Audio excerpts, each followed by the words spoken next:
I think you ought to know. About men's radio. The place where men and women really speak. Oh man, what a show. It's men's radio. This crazy show is on 3 times a week. Now Russ and Phil are there to help with all your cares. We laugh, we cry, we talk like grown-ups do. But if you're sad and low, it won't cost you no dough. And radio, that's the place for you. With Russ Kane and Phil Dave. Monday. Hello, everybody. Is it the weekend yet? I don't know, is it? Anyway, it's been a long week, so... Is it Friday? I have absolutely no idea. So, oh, God. That's what not what I want to day. What a day it's been so far. Yes, and I dare say it's not that great for Chrissy either. Chrissy says, "Hi, hi, this looks terrible. Just found out my grandson is in hospital with sepsis. Oh, crumbs. Only 20 crumbs. Wow. All right. Knew the symptoms. Wishing a very speedy recovery. Oh, my God. Well, your mother's on the case. Hi, guys. Looking forward to the show. Why? What do you know? Hello, Melanie Hutchins. Hi, everyone. Hello, everyone at the Melanie Hutchins land. And we are going out, of course, not just on Men's Radio Station, not just on Twitter, not just on Facebook, not just on our YouTube channel. Please smash the subscribe button on our YouTube channel. Please, please, please. Come on. Really would help us. But we're also going out live all over the globe on Deluxe Radio. So if you're listening at Deluxe Radio, hello from Phil, Dave, and myself. This is the Daily Show on Men's Radio Station. What a pig of a day it's been so far. Oh, my God. Oh, well, we're definitely going to hear about that. Because we'll hear about it another time. The part of it we need to hear is because, of course, Andy Lucas has already said, morning, gents. How is Ebony? Not great. Thank you. I had to be... So she was in the vet's Thursday, Friday. And then because she's not eating... This is my little mini schnauzer. She had to go to vet hospital, which was slightly beyond between Neptune and Pluto, according to my sat nav. Took her there, so she was there all weekend. And then because the hospital closes during the daytime, if you've had vet issues, you'll know. I had to be outside the vet hospital in the middle of nowhere. They were lovely and charming. Before 8 o'clock, so I couldn't even sleep last night because when you can't be late because they're going to close the whole building. So I was outside at about 7:30 this morning. Then I had to go across to the other vet where I stayed for an hour and a half, and I'm going to pick her up late this afternoon and hopefully bring her home. Because they said, "Oh no, you could take her back to the hospital." I said, "No, this has got to stop," because I think I've just bought a Maserati as well. Just bought a Maserati, or the down payment on a house. I'm not quite sure. Maybe I've got the down payment of your new flat. Thanks. I think that's what it is. I actually think I've just paid for your flat, and they're pretending it's vet bills. God, it's just thousands. That wasn't it. I got something that really upset me today, and that's not my main subject. Because of COVID, and lots of you will have encountered this, right? You can't go in. Well, you can go into the vet, but you can't go into the vet hospital. Everything has to be done in the car park. It's like you're doing a drug deal, right? Except you're swapping dogs for huge amounts of money. So I'm parked up and it's about 7:20, 20 to 8 this morning. And a car pulls up. There's only me in the car park. Nobody else, right? Nobody else. A car pulls up and 2 women get out. A slightly older one, a slightly younger one. And it's the thing you don't want to see on a Monday in the rain in Thames Mead. They've got a towel and the towel's not moving. Right? So I'm thinking, oh, Christ. Well, they start to break down because you can't go in. So they're standing under the awning. I mean, it was just like some miserable Fellini film. The rain's pouring down. And these 2 women are completely hysterical. They can't stop. They're keening, if you know that phrase. They're actually keening. And I was getting so upset. And I thought, there's nothing I can say. No point me coming out and going, you're right, because they're obviously not. Obviously, the dog's just died. So it was just horrible. It was really... So I'm thinking to myself, keep it together, keep it together, keep it together. Whew, that was rough. That was rough. I've never seen... I mean, the younger one was absolutely hysterical. I mean, hysterical. I don't mean just crying. I mean, oh my God. Yeah, I mean, there's no denying it's a very pleasant time, to say the least. It sort of reminds me of I've said it before, it reminds me of when I've had to deal with things like that before, and it is horrific. No other word. But the only way you've got to cling on to is that more often than not, animals, when they come out of a veterinarian surgery, is they do come out alive, and that's the only way you can do it. I gotta tell you, it's so sweet, but Ebony looks terrible. You know the phrase through a hedge backwards? Oh my God. She was absolutely shocking. But anyway, thank you for everybody's good wishes. It's been quite extraordinary. Honestly, it was so sweet. Everyone's been so kind. But anyway, there we are. Now, well, they care about Ebony, you see. People don't care about me. I know that. Why would they? I don't care about me. But by your own admission, you're Ebony's PA, so you know. I'm only her PA, servant, chauffeur, food supplier, restaurateur. It's going to be difficult because no treats. No treats. Ever again. Ever. Oh. Cannot give her... I can only feed her one type of dog food. No treats whatsoever. None. Wow. That's going to be difficult. That's going to be tricky. Yes, but you say it's difficult. If you get rid of them, I know it sounds horrible. While she's not in the flat, the best time to get rid of them is now, so she can't smell them when she comes home. If she can... You're so wise. If she can smell them, she has to pine for them. Yeah. Yeah, and they've shaved her everywhere. She got bowels. She looks such a wreck. Now, it is something I would like to discuss, if I may be so bold, unless you have anything of a burning importance. No, I've just got my stew on downstairs. You go for it. What's up?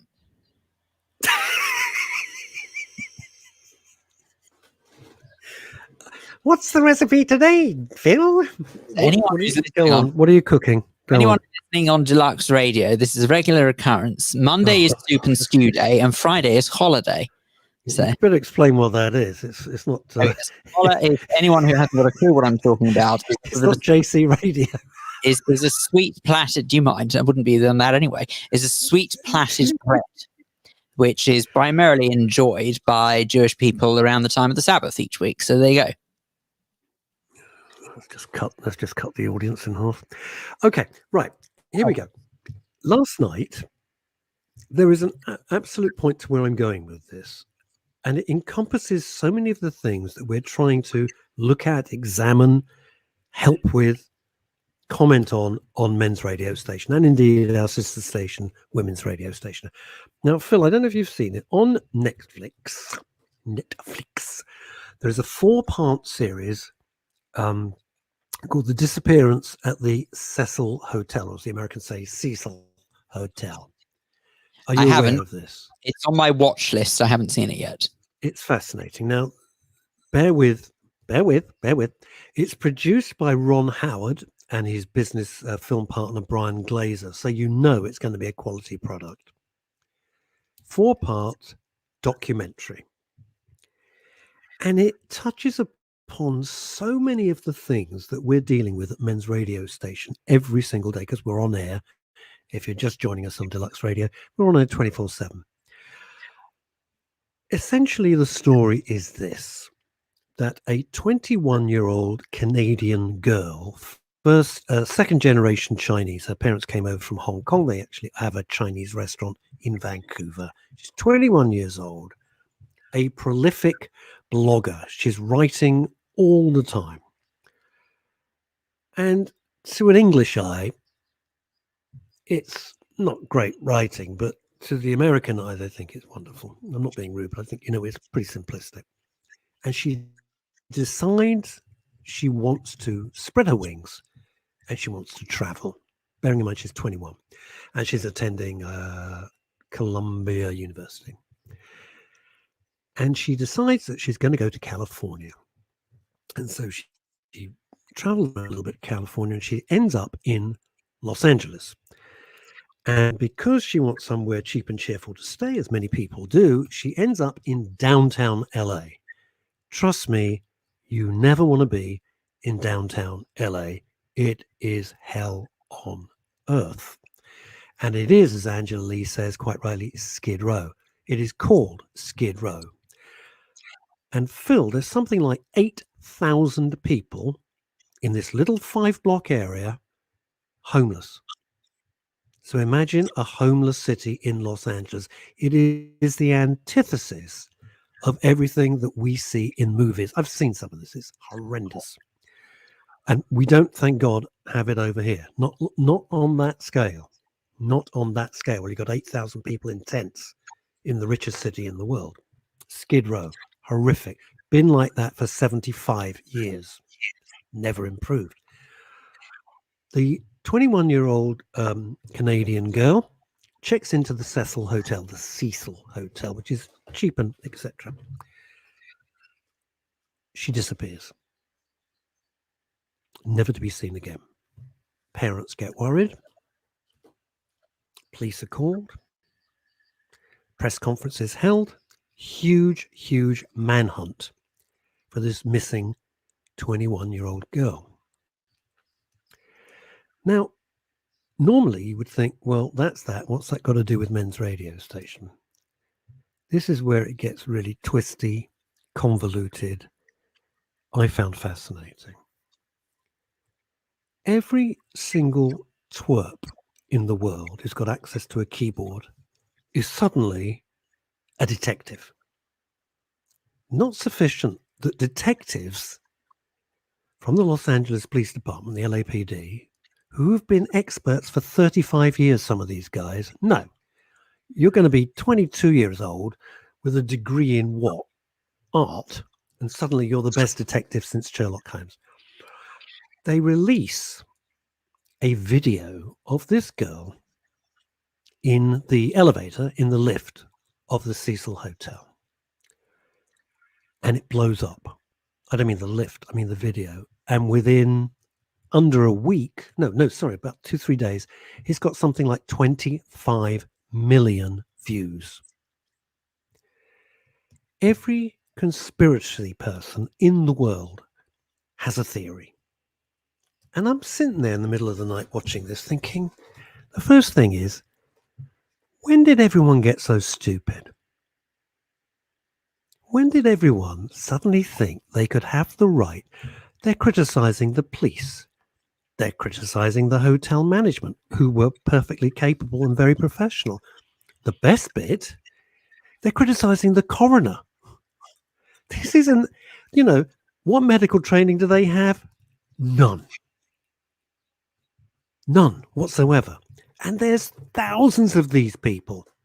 Thousands of these people. Then they find a video of a death metal singer. It's a type of music if you're not familiar with it. He looks like a goth, blah, blah, blah. And they pile on this guy because he was staying at the Cecil Hotel. They destroy this guy's life. We're going to get you. You murdered her. Where is she? We're going to kill you. Blah, blah, blah, blah, blah. Had they had one brain cell between them, all these thousands of people, they would have looked and seen that he was staying in the Cecil Hotel. Yes, indeed. 1 year before this poor, unfortunate Canadian girl. A year. He wasn't even in. And when she went missing, he wasn't even in America. He's a Mexican guy. He lives in Mexico. Wasn't even in the country. I wonder whether or not this is a consequence, of all of the times that we've said on this program. I know I've banged on about it several times, but how many generations now do you reckon that we've bred? And I know that my generation was one of the generations brought up to believe so. It's just, thank goodness, I realised what a bunkum it was. How many generations do you think we've brought up in this country now telling them you can be whatever you want to be? I think we're heading towards the third generation. Yeah, okay. So I wonder whether or not this is a consequence of that. Because it's just shocking. But if you think about it, if you're told you can be whatever you want to be, you can do whatever you want to do, and you're a winner. You're a winner, by the way. and instant gratification and all that malarkey. I mean, we live in an age of instant gratification. You only have to look at something like internet shopping. You buy something online, and now most places will offer, if not next day, same day delivery service. Yeah, Which is, you're right. Yeah. so all of this instant gratification as well just must play a part in just making someone think that they don't have to wait a long time before they achieve something, because even something as trivial as internet shopping could mean that you could be fooled into thinking, well, that must be everyday life.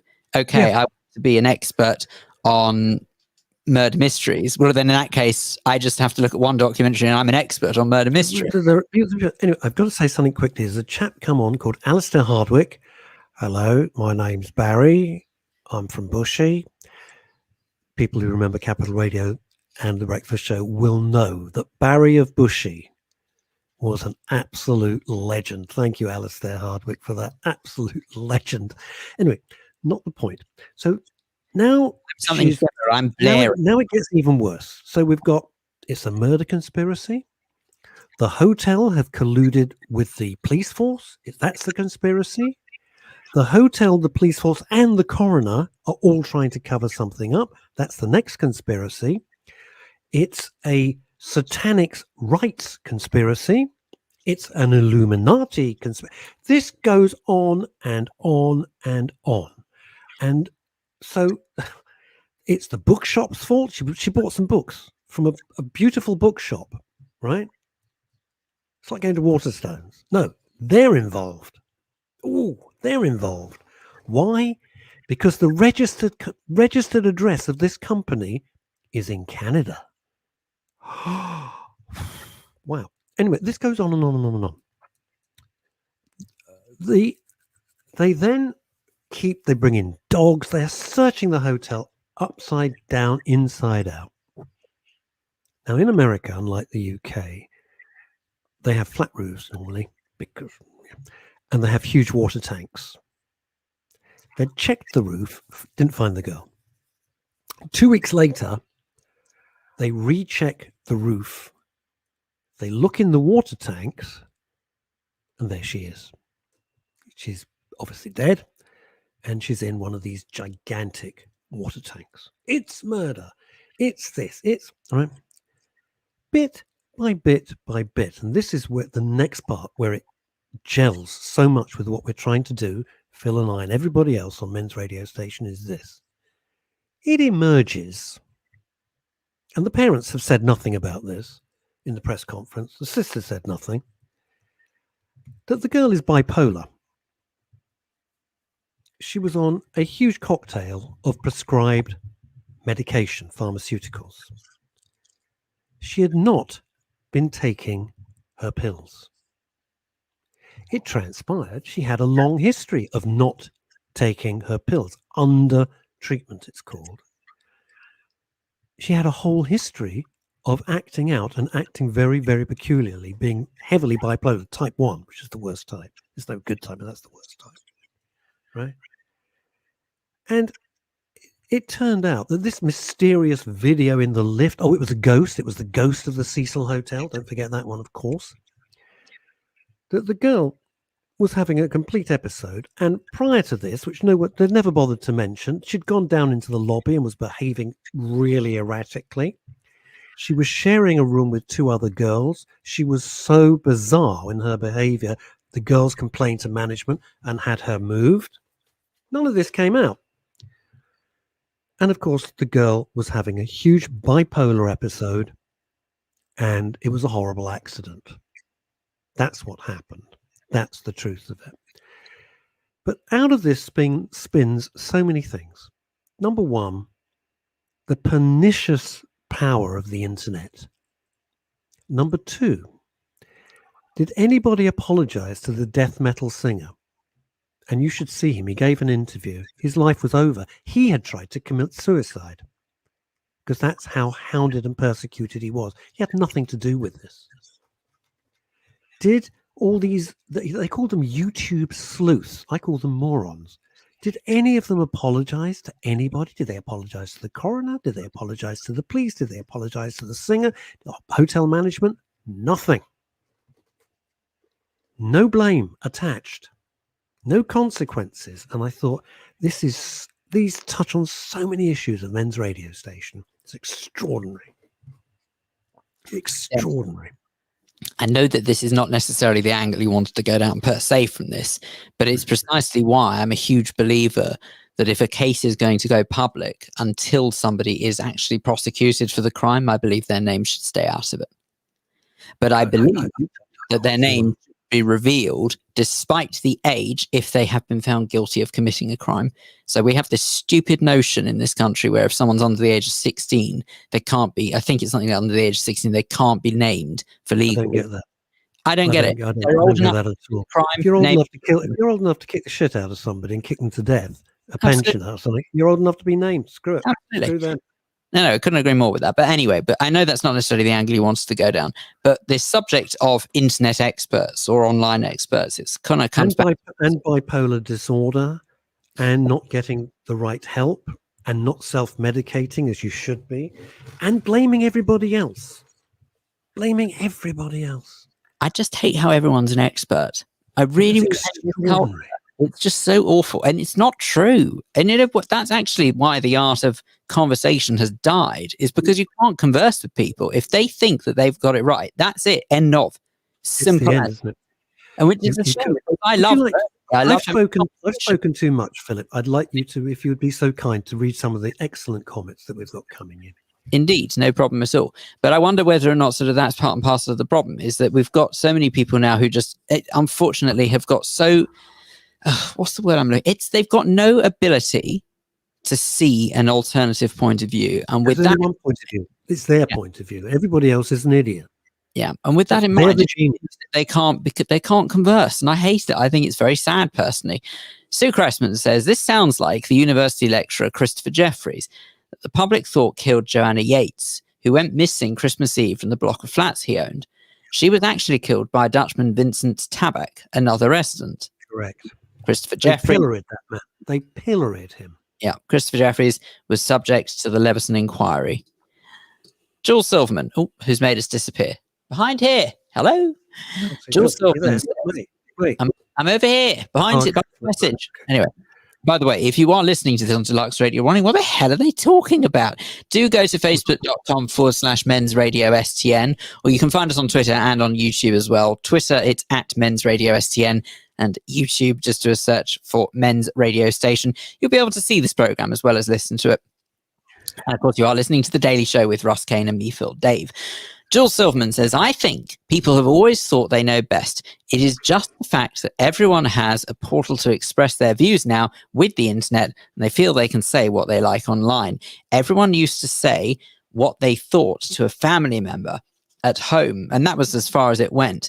Now, because everyone can, they feel they have the right to express their opinions publicly now. Couldn't agree more, Jules. Absolutely. Couldn't agree more. And their opinions are complete nonsense.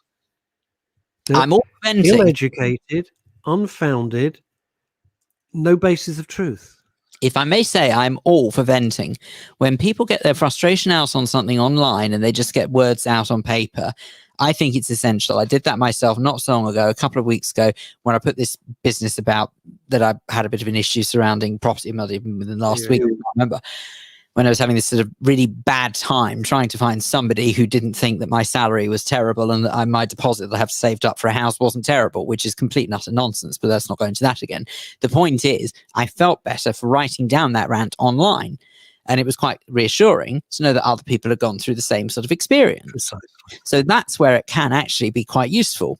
But where it's not useful is if all you're going to do is just deliberately fuel a already quite heated debate for no other reason than you think you're the expert. It just doesn't help.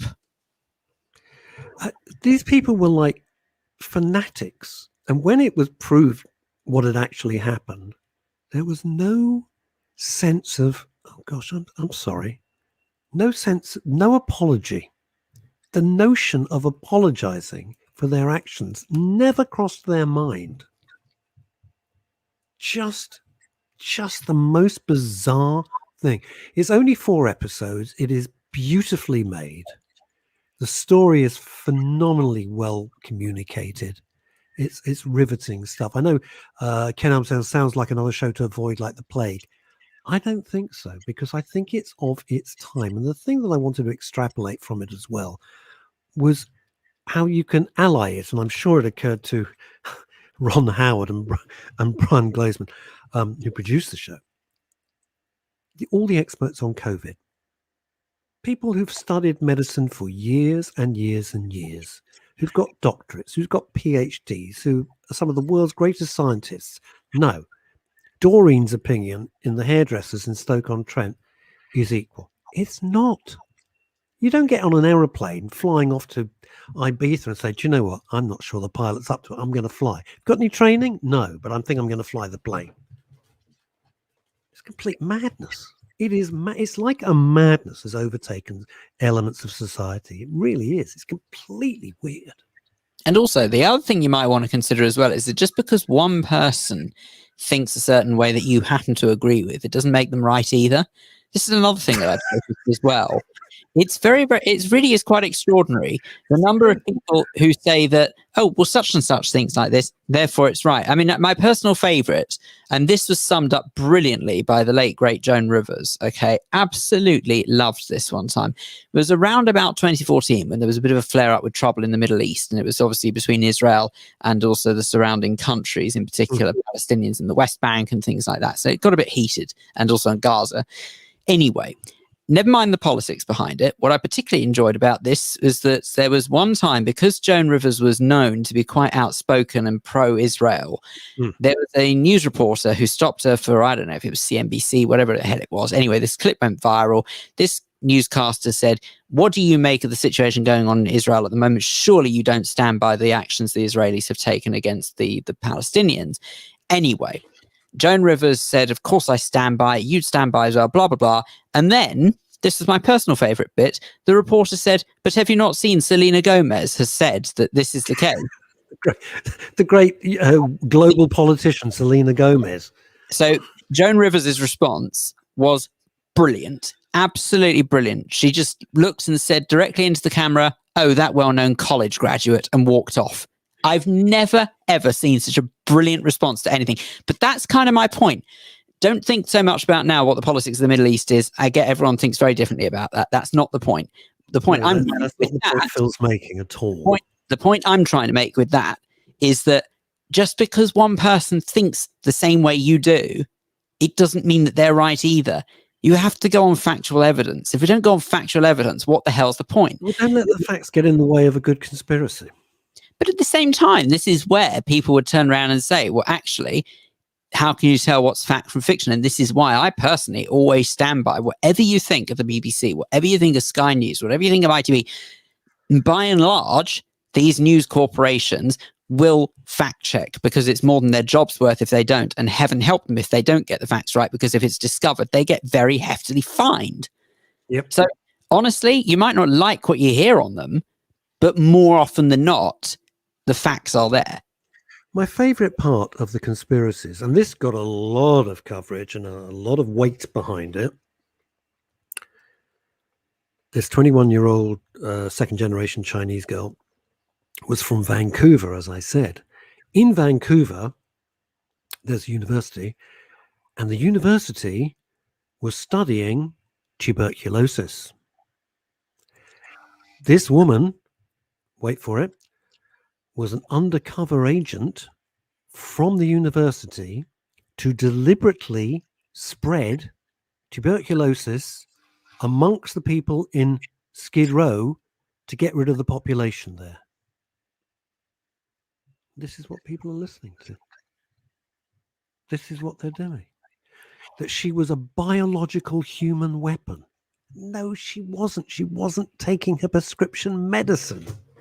She was bipolar and had a terrible, terrible, sad end. It was an accident. She didn't try to kill herself. She had an accident. That's what it was. Whoa. Listen to this. Listen to this from Ramsey. This is just shocking. Could you read it out, Phil? He says, my wife had a medical appointment today at East Surrey Hospital. Security now only let you in if you have a letter with your appointment on it. They told my wife it was due to anti-vaxxers sneaking in and causing disruption. Having an independent chain of thought is one thing, but impending people Impeding, isn't it? Impeding. impeding. I'm so sorry. Impeding people trying to get much needed treatment is beyond the pale. I did think They should be arrested. There's no ifs or buts. They should absolutely be arrested. It's to be madness. fair, I did think impending didn't make much sense. Anyway, it's disgraceful. Absolutely. Maybe I should buy a pair of glasses online as well, Ross. Anyway, yeah, I've got so many pairs now because I keep breaking. It's Melanie Hutchins says, makes you wonder where it's all heading. With social media, the Pandora's box is already open, unfortunately. The only thing I could say to you, Melanie, is, of course, the last thing to come out of Pandora's box was hope. And that's about the only thing that's keeping everybody going at the moment. So this documentary, this 4-part documentary, touched on the pernicious power of the internet, the stupidity of people with their herd mentality, the desire that it just can't be normal. It has to be supernatural. It has to be a huge cover-up at the highest level.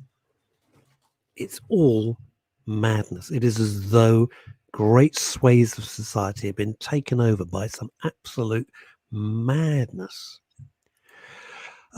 Sue Cressman, I had a troll one Christmas Day on Facebook. People like that like to hurt. I've no idea why, because they're sad, pathetic little bastards. That's probably why. Sue Cressman again, I have a story for you about a wonderful friend of mine who's a top paramedic who only last night got a troll. He's doing a vital job at the moment, and this has upset him. As a good friend, I'm appalled at this behaviour. You'd like to go around and just visit these trolls face to face. They'd poo themselves if you turned up. Good God. Right, we've got another comment here on Twitter from Graham in Bushy, who says, the amount of people that my children, as doctors, have seen who are diabetic and not taken their medication and wonder why they're having to have their feet or toes amputated. I just... Really? Wow. Oh, there you go. Right, Russ has gone to do a disappearing act. Anyway, let's carry on. But the point that I was making before with all of this, and by the way, I know that Ed, you've also sort of read out, you made a couple of points as well, where you said the big problem is the likes. They are evil. I agree with that to some degree, because it's very strange what like button does to an individual. I find myself, if I've put something out on social media and I see a like next to it, it feels good. It's very, very strange. I don't know what it does to you. I don't know why it's the case. But there's something about it that makes you think, ooh, this is quite a nice feeling, actually. The notion that somebody agrees with me, somebody actually thinks the same way as me, or someone has even just given me a little bit of appreciation. It's funny how those like buttons absolutely do that. And I suppose that the problem is that like buttons give credence and give a bit of gravitas to a point, even if it's a load of bunkum. But it gives gravitas to the point if there are several thousand likes to it, but it doesn't mean it's correct. You see, mental radio stations are all about mental health and well-being. None of this is good for anybody's mental health. None of it. Stress is shocking. There is an extraordinary video out there, and I can't for the life of me remember what this champ's name is. So anyone out there in Listenerland, if you know this, please do feel free to let me know. But there is an extraordinary video out there on all the usual platforms of this chap who I believe is a professor in sociology. Mm-hmm. And he has explained brilliantly the problem with this day and age, the problem with millennials, I think it's called, or something like that. Mm. And he goes through all of the biggest nightmares facing the current generation. And in particular, he uses an awful lot of it is about social media. But he also says about mobile technology as well, because with mobile technology, he explains how there's no escape. So in other words, it's not just a case of if you want to call someone, you're just saying, talk to me now, talk to me now, talk to me now.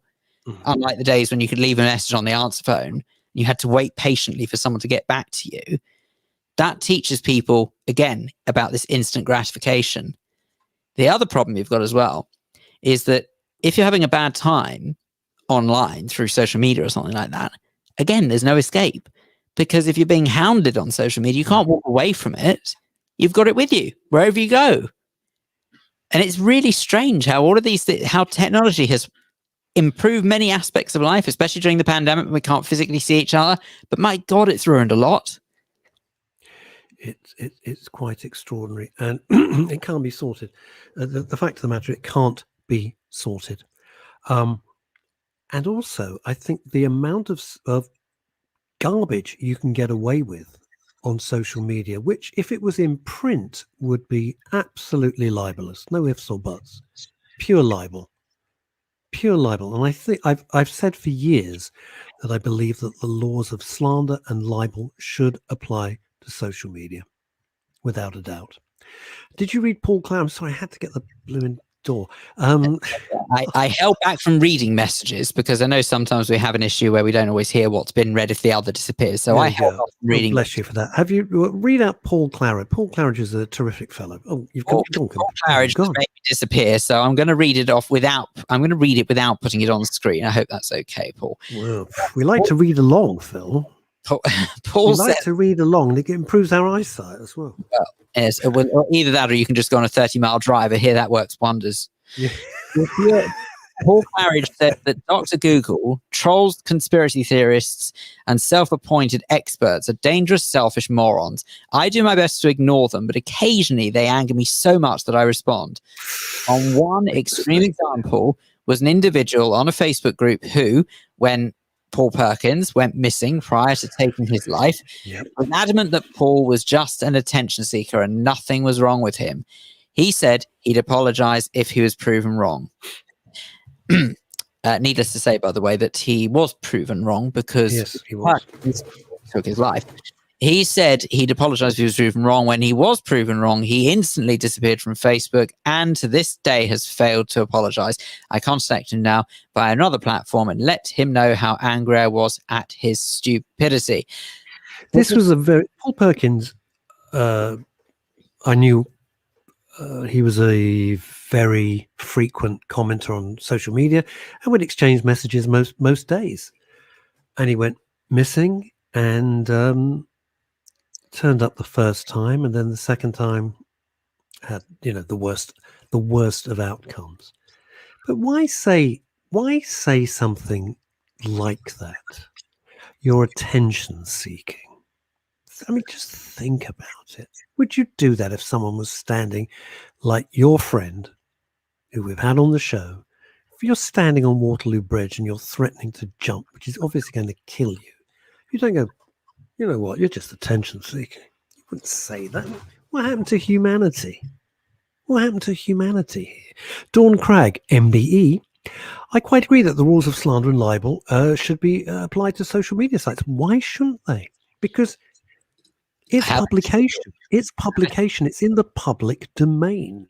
I have a theory about humanity. Humanity only applies when it's the individual crying out for humanity. In other words, that again? Humanity only applies to the individual crying out against humanity. So in other words, if it's something that upsets them, then it's a humanitarian crisis. If it's something that doesn't upset them, then it doesn't matter at all. That's for example, I find it fascinating how people could turn around and say something along the lines of, right, let's take Churchill, for example. I mean, arguably the greatest prime minister this country has ever had. Whatever your politics, he got this country through World War II. Whatever way you look at it, that's what... We're always speaking German. Well, we'll be here, but everybody else will be speaking German. Yeah, go on. And the ones who were left behind, the white supremes, the ones who were left behind, right. The white supremes would be able to would be speaking German. The point is that if you were to turn around and say that you're offended by that, that's not sort of crying out against you. That doesn't matter if you're offended by it. Do you see what I mean? It's only if the individual making the accusation is offended. Oh yeah, the problem.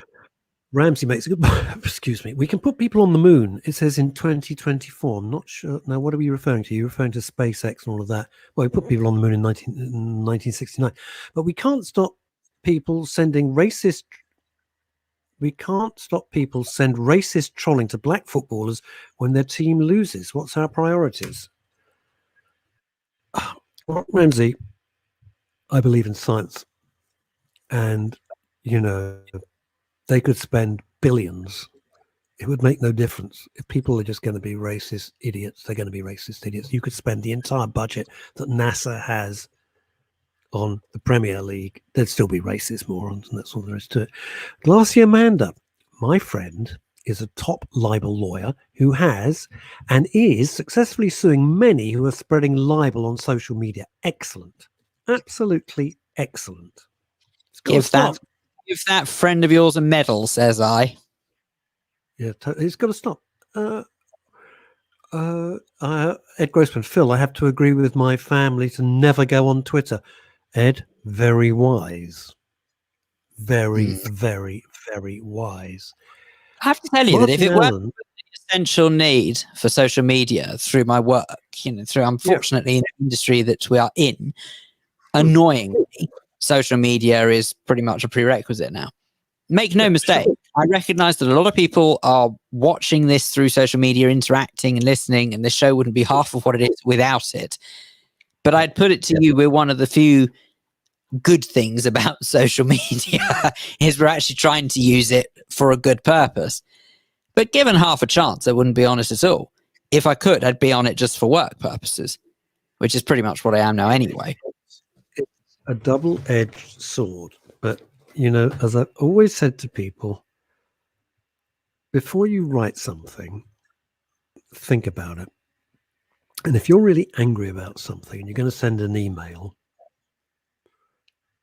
think about it overnight. Because the number of times I've written like a fury, I thought, I'll leave it. And you look at it in the cold light of day and you think, Jesus, I don't want to send that. And you don't send it. Or you send a modified thing. But people who just fire off stuff, this whole instant, you've summed it up beautifully, Phil, Dave, with this whole instant gratification. Boom, you got to send an answer. No, you don't. Whatever happened to actually thinking about it, processing your thoughts, and giving an answer which is a considered answer, not just a load of old guff so you can get it off your email tray. Absolutely. Thank you, Francine. That's very, very kind of you. Sue Cressman makes a very, very interesting point. Now, for those of you just joining us on Deluxe Radio and Radio Waves, always so welcome. Thank you for joining us. Over 60,000 of you, so we are thrilled. Thank you very, very much for joining. Hope you're enjoying what Phil and I do 3 times a week. Let us know. Don't be rude. Just let us know if you like it. If you don't like it, don't tell us. Don't want to know. Now, Sue Cressman runs a beautiful place, which Phil and I can't wait to go to, called Nailcoat Hall. We're going to go down when we get our lives back together, and we're going to take everybody, and we're going to have a bit of a knees up. And she says this: apologies never happen. Again, I could write a book about reviews. We have hundreds that are wonderful, but just one bad one, which 9 times out of 10 aren't true, upset us and our staff. We're not allowed to put good, like Joan Rivers' responses, under these reviews. Most of them under a veil of anonymity. Or you could talk to them directly. Yeah, that is no coincidence. Why, you see, it's pathetic. If you went to Nailcoat Hall, a hotel, and you didn't like it, have the balls to say, I didn't like it because X, Y, and Z. Yours sincerely, Fred Smith, Maureen Jones. Why be anonymous? Because cowardice. There's no telling the truth. Because you're a stinking coward. But this is have the courage of your convictions. But apart from anything, I always say that with social media, if it is something you wouldn't say in person to somebody, why would you say it on social media? See, this is the thing. Because they wouldn't have the nerve to do it. No, I know the reason why. I know the method behind the madness. But what I'm trying to get at is probably a good guideline is if it's something you wouldn't say to somebody's face, then do not say it on social media. Well, that's probably the guidelines we should be trying to think of. Extraordinary. But what worries me, and this is why it comes back to mental health and people's well-being, if this becomes the norm. What do you mean if? No. Let me just expand it. It is. At the moment, yeah, it is the norm on social media. You can write any old crap you want, tell any total lie. You got no recourse. There's no comeback. You could say anything you want. It's all mad. anyone who says, well, Bill Gates, I wouldn't have the vaccine. Bill Gates put nanobots, they're linked to 5G masts. Well, you're a lunatic. That's the point of it. You're a raving lunatic. It's madness. It's no different from doing the Salem witch trials. Might as well burn people at the stake. I mean, it's the same nonsense. It's just madness. What I'm saying is this. If that spreads into just normal society, normal in inverted commas, and you're standing in a queue, I don't know, at a bread shop, or you're waiting to get a cup of coffee or something, can you imagine if people just behaved exactly like that? It would be like a living version of The Purge, that movie, where anything... I just don't understand it. Just don't understand it. Is it because people are... And this is an interesting point from Ed Grossman, a regular listener and viewer of the show. If you believe people are inherently evil, it makes perfect sense. If you believe that basically people are pretty decent, it doesn't make sense. And that's a huge, huge issue that covers sociology, covers morals, covers religion, if you believe in such a thing, all of those things. That's and how it shapes how we live for the future, and it's I think society and civilization is like as thin as the skin of your teeth here. Martin Allen, this is replying back to Sue Cressman's excellent point. Martin Allen says, Russ, I do TripAdvisor, as do I. If I have to give negative feedback, it's always with manners. My name, happy to explain why, never rude, and never hide who I am. Listen, people have said, can I say so and so? I've had a view as a professional writer ever since I started writing, back in the 70s as a professional writer. If you've got constructive criticism, I want to hear it. Of course, how else do you learn? If somebody's got something constructive to say, said, I wouldn't have done it this way, what I would have done is X. Then you have the option of saying, do you know what? No, I don't agree. Or you're absolutely right. And you move on and you learn and you advance yourself. And I'm sure Sue Cressman she's got, 50, 60 staff. And if there was a constructive thing that said, dear Ms. Cressman, X, Y, Z, Sue could look at it and go, yep, I could improve upon that. Or no, the reason why I can't do that is, and then give a logical explanation. Constructive criticism, I've always welcomed, because otherwise you're living in your own bubble of self-delusion.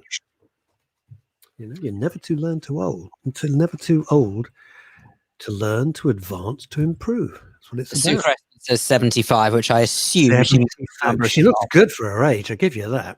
I was assuming she bloody good for her age. I can only assume she means the number of staff. Meanwhile, Ken Elm says the best way to deal with all the codswallop offered online and often on TV too is to remember the old adage that nothing matters very much and few things matter at all. Of course, I'm an old cynic, so the more rubbish I see online, the less of a rat's derriere I give. I'm with Ken Elm on this. Ken Elm, top Fleet Street journalist, been there, done it, bought all the T-shirts and the cashmere sweaters. Very, very elegant, sort of suave, sort of David Niven type chap. And, old school, which I like. But it's true, most things, who cares? Most stuff is it's just rubbish. I'm not going to get excited. But the best way, I'll tell you, there's a whole thing going on at the moment, right? So Amanda Holden, whether you like her, whether you don't like her, doesn't affect me, doesn't affect you. Somebody on TV, so what? And so she drives 200 miles. She hasn't seen her parents in a year. They're elderly people. She wants to see her parents, and people are up in arms. And what do we care? What do we care? She's in her car. She's not coughing over you. She's not coughing over me. She's in her car. She's visiting her parents, for God's sake. So what? I believe that genuinely the best way to deal with life is to worry about the things that you can change and do something about. So in other words, if you are wound up by the notion that you go into a supermarket and that some lunatic is not wearing a face covering because they think they're above the law, can't change that unless you go up to them and have the gumption to say, put on a face mask or else. Highly unlikely you'd do that. So what you can change about it is you can wear a face mask. Fine, that offers you a bit of protection. You can wear a face shield as well if you're really worried, and you can walk away from someone. That's what you can control. So deal with what you can control. Don't bother getting wound up by stuff you can't control. There's no point. But there isn't any point. This is why it's all about mental health and your attitude. All of these things that are just designed to wind you up the whole time. That's what they do. They wind you up, and that's no good for your health. It's no good for your stress. Ed Grossman, I confess, it all winds me up. That's why I don't listen to the news. Because what's the point? I know what's going on. I can read it, and that's yeah. Now, Sue Cressman, normally the people who are trouble are reviewers we've had problems with at the hotel. Guarantee. I got a view on life. If somebody starts off when they're a pain in the ass and a load of trouble, it's never going to improve. Cut your losses. Cheerio. It's never going to improve. It's always going to be that. Phil, just imagine you saw a person in a post office with a gun walk away. Yeah, I would actually. I don't know the word walk. I'd like to transpose the word walk. Get the hell out of Dodge. Yeah, I'm going to be perfectly honest with you. None of your superhero malarkey. I'm out of there. I don't need a Pride of Britain award. I just want my life. I'm gone. Well, years and years and years ago, when I wrote hundreds and hundreds and hundreds of corporate videos, that was my main business. The Banking Association, there was a thing where all the banks got together and what to do in a bank robbery. And I made a very, very powerful film. I had to argue very hard for the opening. The opening was somebody loading a sawed-off shotgun, and I had to argue very, very hard that I wanted to capture the attention, etc. Now I'm going back 30 years maybe. And of course, the media were going, be a have-a-go hero. Be a have-a-go. And of course, all the banks were saying, for God's sake, please don't be a hero. We're insured. Don't have a go. Don't try and stop someone who's armed with a gun or a sawn-off shotgun. You're going to die. It's not worth it. Do whatever they say. Let them rob the bank. Leave it. Don't have a go. The one thing they didn't want, and that's what I was, what to do in a bank robbery. Just do what they want. Don't try and be brave, because you're going to die. And it's not worth it. It's money. They're insured. It's fine. They're not kidnapping your kids. They're not kidnapping your dog. It's dosh. It's not even your dosh. It's not even your money. They're insured. They're going to get it back. It's not a problem. You're going to end up with shotgun pellets all in you. You don't need that. So, what the hell? I will be so pleased to see you and meet you. Thank you, Sue Cressman. Who's she saying that to? I bet she's saying that to Glacier Match. She's not saying that to us. What about the 60,000 people, Sue, that you're going to be expecting from Deluxe Radio? Are you going to fit them all in? Will there be a queue at the buffet? How's it going to work? I haven't thought it through. You ever eat at a buffet again? Oh, God. Phil, that is a bloody good question. I don't think I will. Wow, that is an excellent question. I really don't think I can see. Now, look, I'm not quite as twitchy with everything COVID as you are, but I'll eat at a buffet again. How long have we got? We've got 7 minutes. I wrote a long piece over the weekend about London and what's happened to London, and you're eating a buffet fits right kind of into that. Because I'm thinking, as much as I've got so many friends who are actors, actresses, singers, performers, dancers, musicians, I'm not rushing back to the theatre. And my business partner, Howard Jameson, with Penny Horner, runs the German Street Theatre, my most favourite theatre. I adore it. I might go there because it's compact. Would I go to a big theatre? I don't know. And I feel shocking about that because I want to support the arts because I love it, because I've done it myself. Would I be going? Don't know. Probably not. I won't go to the cinema again. I think I'd go to the theatre if I was on the front row of the Royal Circle, because then that way, Oh, that's all of the clever. germs are That's behind clever. me. You're on fire today, boy. All of the germs are behind me. Yeah. Anybody who's in the stalls can just breathe towards the stage. That's their problem. If the actors want to risk, you go for it. I'll support you, but you go for it. But I figure if you're in the front row of the Royal Circle, don't get me wrong, it's blooming costly, I know, but what can you do? Not for a man of your caliber. You can't put a price on health. Well, I mean, you can give it a try. Bupa certainly give it a good try. The point is, you sit in the front row, and then that way, all the germs sort of will be in a different direction of travel to you. It's very interesting. Now, Sue, you see, this is where it gets so complicated because we're busy saying what we will and what we won't do, but everyone has to make a living. Sue Gressman, like many people we know, is in the hospitality. That's her income. Currently, and she won't mind me saying because she's written about it, she's losing £50,000 a month. £50,000 a month. She's 125 weddings behind. Think about that in the bottom line. Talking to your accountant, 125 weddings she's got to get through now. So I don't know. And Ramsey's saying there probably won't be buffets again. There may not. We're not going to look. The one thing you've got to get your head around, and it's going to help mental health. It's going to help your well-being. We're not coming out of this the same as we went in. We're just not. We're just not. And you have to accept that. But it doesn't mean to say that life won't get back to some semblance of normality. Of course it will. It will get back. Straight It will. It'll take time. It will get back, but it won't be the same. But it just won't.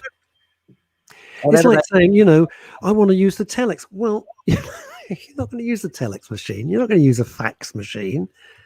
Whatever those changes are, it's important to remember that life has changed around us all the time, way before COVID came along. It evolves. Life evolves. You got to roll with it, as Liam and Noel so aptly said. But you really do. Paul Claridge, halfway up a ladder in East Croydon. I get annoyed by self-appointed broadcasting experts who criticize actual hardworking presenters. You lost me here. There's a difference between being critical and being rude or ignorant. Well, that's true. For example, it looks easy speaking on air for 3 hours, but that's because brilliant people like you, it's a bit embarrassing, make it look easy. Well, in fact, it's done well difficult. I know because I presented radio shows too on Riverside Radio. Funny then how when I challenged the trolls to come on and guest, I can't read the rest of it because it's funny then how when I challenged the trolls to come on and guest present my show, not one of them have the bottle to accept the invitation. No, but this goes back to what we were saying before. No, but it goes back exactly to what we were saying before, is that if you wouldn't say this to someone in face-to-face situation, then just don't say it on social media. That's got to be some sort of guideline, not you. I'm saying one should think of that as a guideline. Because if you don't have the backbone to say it to someone's face, well, then probably your point is pointless. That's probably the whole raison d'etre about it, as it were. They tried to say, be kind. That whole initiative lasted about 3.5 minutes. But you know what? It's not a terrible thing, is it? Just be kind. That's it. It's no more complicated than that. Just be kind to other people. It's not the world's most difficult thing to do. Manners cost nothing. Lastly, Amanda says, I've become paranoid Penny. Didn't know Penny was paranoid. Penny, have you got bright red hair, sit in a bunker and run a theatre? Washing hands constantly, non-stop mask and glove wearing, even when I take out the rubbish. That's not paranoid. That's sensible. Can I just point out, don't say well done. You don't have to do that forever, but just for the here and now, I'd say Amanda, I'm the same. I do exactly the same, and I've taken to wearing because it's actually more comfortable. Condemn me if you wish. I don't care. I'm wearing 2 masks. I wear a disposable underneath and then my big N95 registered mask. It's actually more comfortable and it makes me feel a bit more secure. It doesn't affect anybody else anymore. I think the final word of the day should go to you. Yeah. He says, if you can't walk the walk, don't talk the talk. What better way to finish today? Can't think of anything.